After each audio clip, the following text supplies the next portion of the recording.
Sige. So, eto.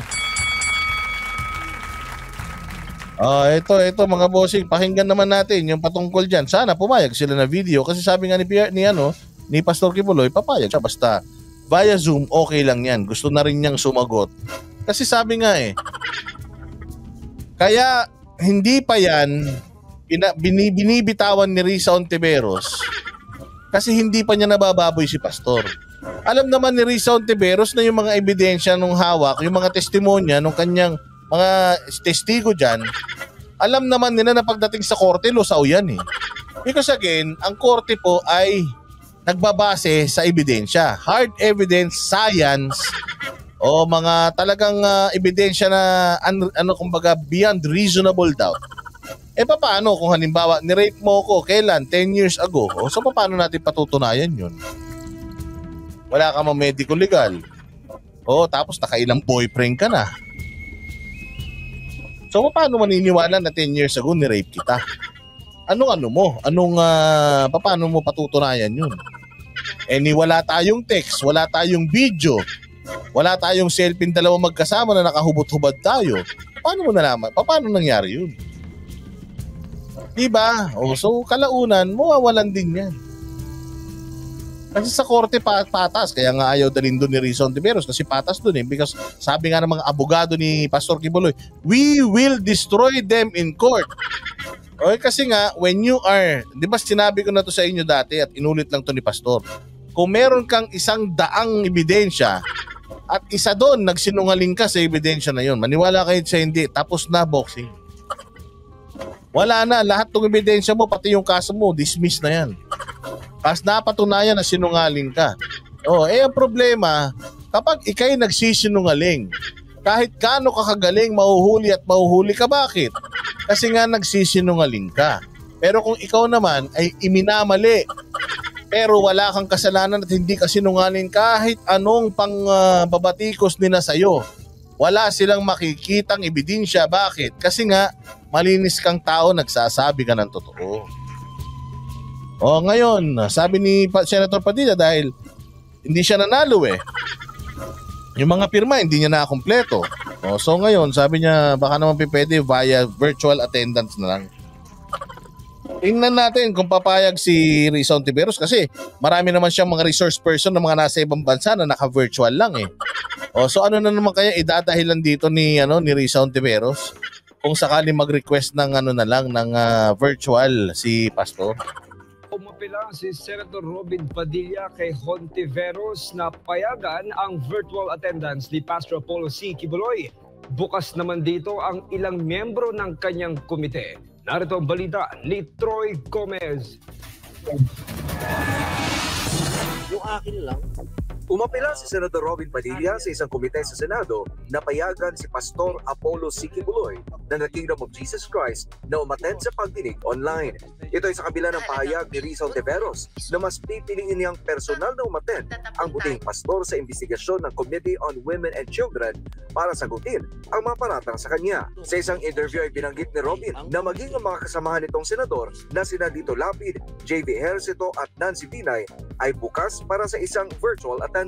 Kung mapapayagan sana magkaintindihan kasi ang nag-uusap ngayon dito hindi ang pumirma nga lang si Amy, si Bongo, si Robin, si pangalan nito si Camelia Holmes, si Villar, si sino pa? 5 sila Lahat yung mga hindi nabanggit na miyembro ng komite. Ayan si Cayetano. Yung babaeng Cayetano, si Nancy Binay, si Grace Po, si Loren Ligarda, yata sila nun Miyembro yata sila. Kaya nga kumpiyansa si kumpiyansa si Risa Ontiveros dahil women's ang pinag-uusapan dito Mga kababayan tapos yan pa.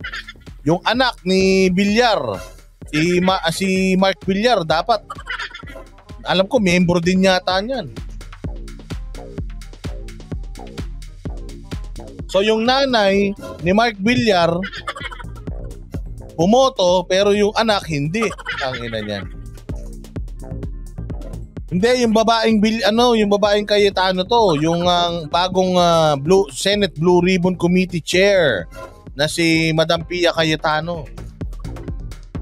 Si Ejercito ni-reject, binawi. Yun nga, si Ejercito. So sino pa? So yung iba pang mga members ng committee na yan, aside from Robin, Bongo, Amy Marcos, Cynthia Villar, yung apat na yon, sila lang yung sumusunod sa batas. Yung iba dyan, wala na, nilamon na ng sistema. Antakin mo sa Congress, dinadala ng Makabayan Black yung hearing kahapon ng franchise.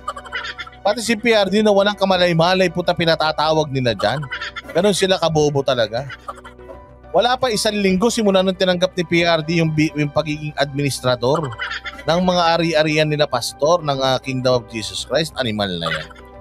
Pinatawag siya kagad, pinapatawag siya ni Franz Castro. Ibang klase ang kabobohan. Ano namang mana ni PRD doon? Wala pa siyang isang linggo sa trabaho. So ibig sabihin, target lang talaga nila mga Duterte at mga nakapaligid malapit kay Duterte. Yung mga hanggang ngayon ay solid pa rin sa Duterte, tinatry nila na itaboy sa pamamagitan nitong mga kabulastugan nila na ganito, pagkaso-kaso nila, o sa pamamagitan niyan mga bossing, kasi yan ang takot ng mga employee ng mga gobyerno. Yung demanda ka ng ganyan kasi sirang-sira ang reputasyon mo talaga eh. So ngayon, umaasa sila na yung mga nakapalibot na titira pang kasama nila PRRD sa labas ng kanilang bilog, mawasak. Kumbaga, paliit yung grupo nila PRD, yun ang nakakalungkot. Kaya nga sana, sabi ko yan, si General Bato kasama. Sana, General Bato, ginawa mo si Robin Padilla, 3 kayo nila Bongo na nanligaw. Niligawan nyo lahat ng mga senador, baka sakali ang pupogi nyo pa naman 3. Wala. Motor si, Bato. Ay, nako, Diyos ko. Naman ako tsaka si Pastor ang nag-uusap dito ay ang komite ni Senator Risa at ang legal silang dalawa ang nag-uusap sana magkasundo sila. Umaasa si Padilla na iiral ang mga patakaran sa pagdinig in a... Tama ba si Mark? Akala ko yung nanay lang eh. So 2. So 5 sila, 2 bilyar. Yun lang 2 bilyar. Si Robby Padilla, si Amy Marcos, si Bongo, 5 lang sila.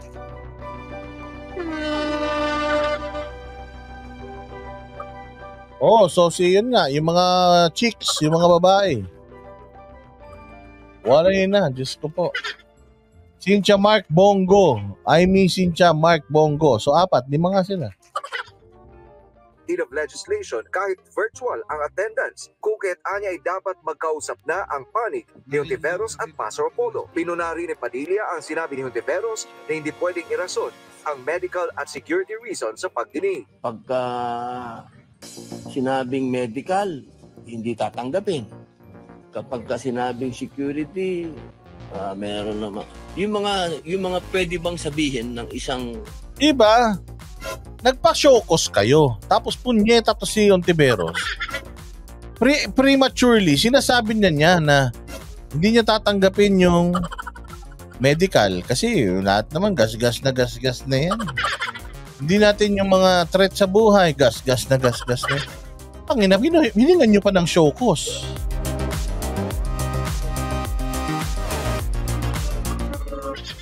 Yan. Sabi ko nga Makabayan Black ang namumuno ngayon sa Kongreso. Sa Senado naman puta nag-iisa lang. Saan ka naman makakita ng puta ina magkakaibigan, lahat ng magkakilala, magkakaibigan, magkakapartito, lahat ng mga senador bukod sa kay Risa Hontiveros, nag-iisa na nga lang siya. Puta, hindi nyo pa matalo ba to, Bongo? Alan Peter Cayetano? Na ang galing-galing nyo dyan. Ginagawa nyo, Alan Peter Cayetano. Magaling ka, di ba? O si Jinggoy. Natatapang kayo, di ba mga PRD kayo? Bong Revilla. Kahit si Robin walang kasama. Akala ko mo magkakasama kayo mga action star dyan. Mano ba naman kayo mga gwapo? Nanligaw kayo ng mga boto.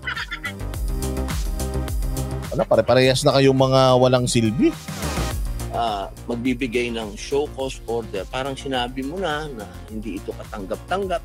Parang nawawala yung due process. So sana marinig muna natin. Ipinunto rin ni Padilla na pinag-iinitan si Pastor Apollo. Patunay anya rito ay ang sabay-sabay na pagdinig mula sa Kamara, Senado at sa Department of Justice. Ako, naniniwala ako sa dalawang punto. Una, si Pastor ay napag-iinitan. May hearing sa House, may hearing sa Senate, may hearing sa DOJ, may hearing sa Amerikano. Pagka hindi ka pa naman pinag-iinitan nun, ewan ko na. Ama, sabi nyo, di ba walang pinag-aralan si Robin? Di ba sabi nyo mga putang ina ninyo, walang pinag-aralan si Robin? Kaya ba't si Robin lang nakakaintindi nito? So sinasabi nila pare-parehas na hindi politika to. Puta, may kaso sa Congress, may kaso sa Senate, may kaso sa DOJ, may kaso sa Amerika. Nasaan ka naman? Saan ka pupunta pag gaganyan? Anak ng tinapay. Tapos sasabihin nyo, hindi political yan. Hindi political. Ulol, lahat ang hinahawakan nyo sa Congress tsaka sa Senate, political yan. Nek-nek nyo. Si Robin lang ang merong isip na ganyan. Si Robin yung sinasabi nyo walang pinag-aralan. Si Robin yung sinasabi nyo na walang alam at artista lang.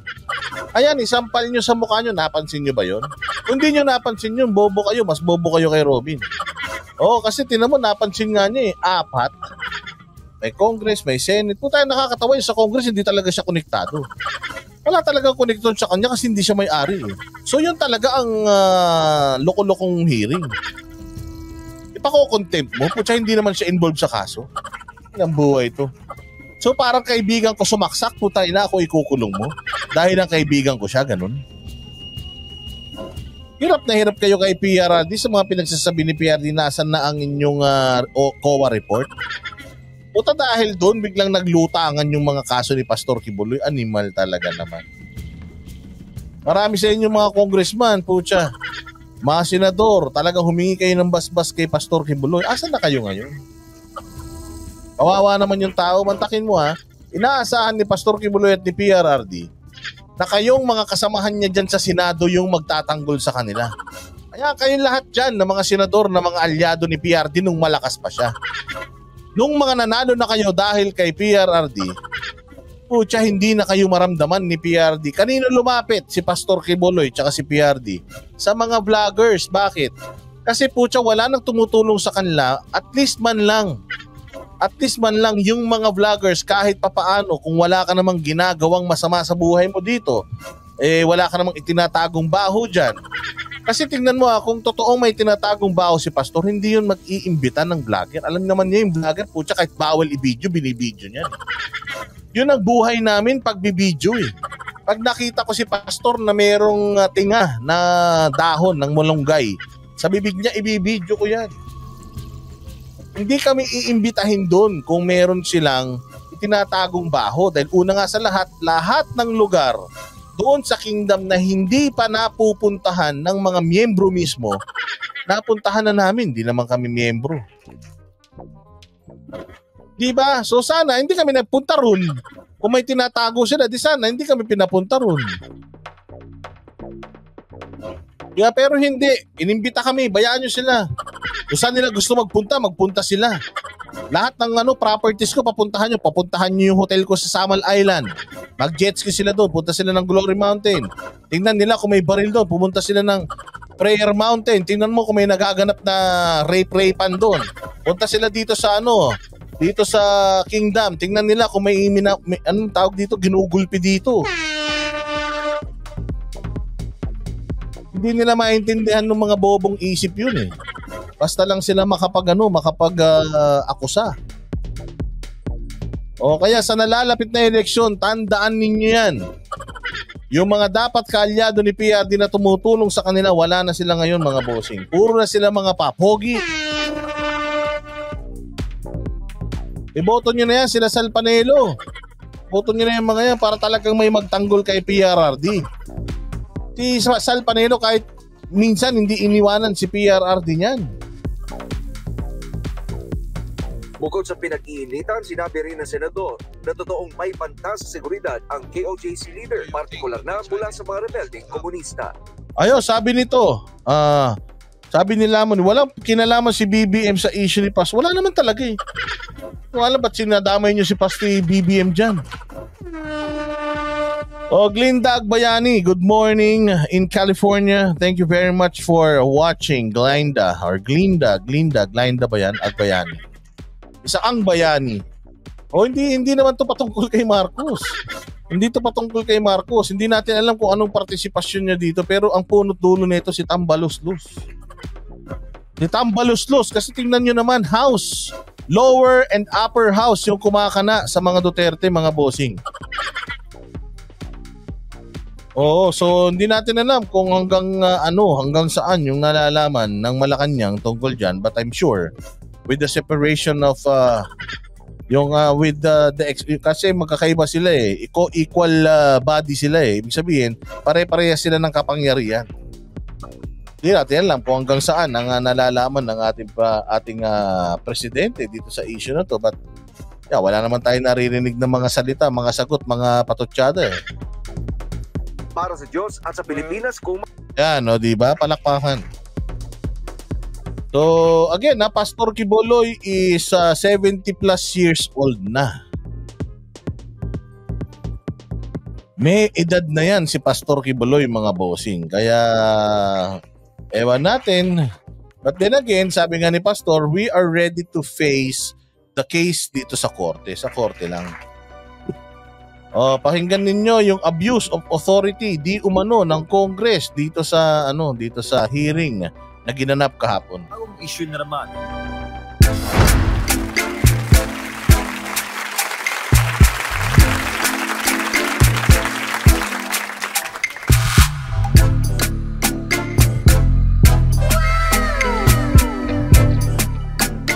The next performance will start